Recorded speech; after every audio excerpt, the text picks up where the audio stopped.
मोदी पर, नरेंद्र मोदी पर निशाना साधा गया। चौधरी जी ने किया था, जिस फैसले के अंदर वो तमाम लोग, विपक्ष के नेता उस वक्त के मार्कंड देसाई जी, ऑल पार्टी मीटिंग में जिन्होंने पुरजोर वकालत की थी, ये उनका फैसला था।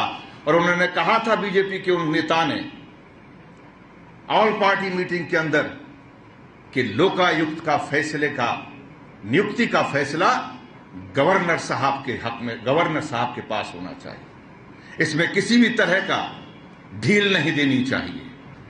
और जब यही बहस जो है 1984 के अंदर विधानसभा में हुई, तो बीजेपी के इस वक्त के वरिष्ठ नेता, जो किसी जमाने में बहुत अग्रणी रहे, सुरेश मेहता जी, उन्होंने भी पुरजोर वकालत की कि गवर्नर साहब से उस सुप्रीम पावर को ना छीना जाए जो गवर्नर की नियुक्ति करती है। लेकिन इस फैसले को हमेशा माना गया। 2003 तक चार लोकायुक्त बाकायदा 1988 से लेके और 2003 तक लगातार लोकायुक्त नियुक्त हुए। DS शुक्ला साहब जो 1988 से लेकर 93 तक रहे, जस्टिस IV भट्ट जो 1993 से लेकर 1998 तक रहे, और जस्टिस SM सोनी जो 1928 से लेकर 2003 तक रहे।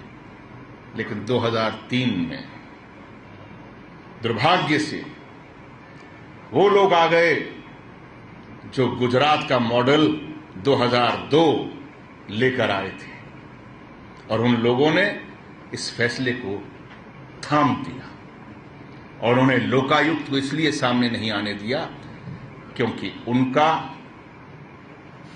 उनकी कलई खुल जाती, उनके भ्रष्टाचार का जो पुलंदा था वो सब बाहर आ गया होता, और इसलिए उन्होंने उसको रोक दिया और उसको डील डाल करते रहे, रोकते रहे, कभी इधर किया कभी उधर किया। और जब तमाम अपोजिशन लीडर्स ने जब उसके बारे में कहना शुरू किया, तो गवर्नर साहब को लिखना शुरू किया, तो चीफ जस्टिस साहब ने जब उनसे मांगे गए नाम, तो उन्होंने 4 नाम गवर्नर साहिबा को दिए, और गवर्नर साहब ने जब वो 4 नाम लेकर जो मुख्यमंत्री को भेजे, तो मुख्यमंत्री ने उन नामों से किसी पर सहमति नहीं की, और मुख्यमंत्री महोदय ने जिस पर सहमति की वो शायद जानते नहीं थे। उनको तो यही लगता था कि हम वही हैं 1925 के हिटलर के जमाने की सोच वाले, कानून हम बनाते हैं और कानून हमारा है। गुजरात में 2002 में हमने मॉडल गुजरात से सरकार बनाई है, अब कानून भी हमारा ही होगा।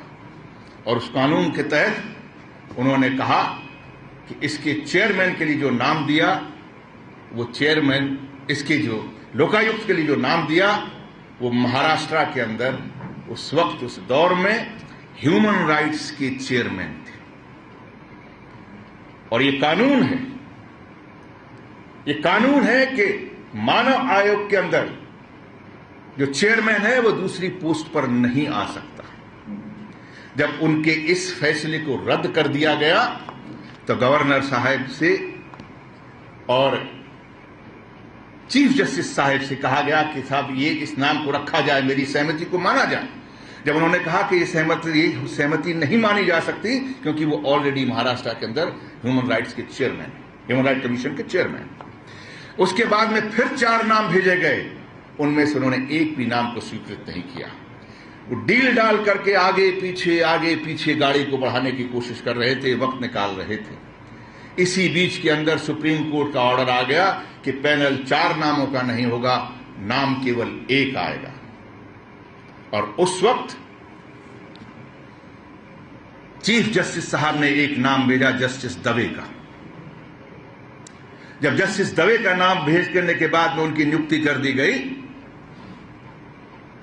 तो मुख्यमंत्री महोदय ने असेंबली के अंदर बैठकर अपनी ताकत का एहसास जताते हुए कानून अपना बनाया, और उन्होंने ये फैसला किया कि हम गवर्नर को कोई भी अख्तियार नहीं है, इसके लिए नई कमेटी बनाई जाएगी। और वो कमेटी जो है वो तमाम कुछ लोग अपोजिशन के होंगे, सरकार के होंगे, बाहर के होंगे, यहां के होंगे, ताकि वो अपनी कालकारी जो करतूते हैं उसको छुपा सकें और फिर उसमें ढील डाल हो सके।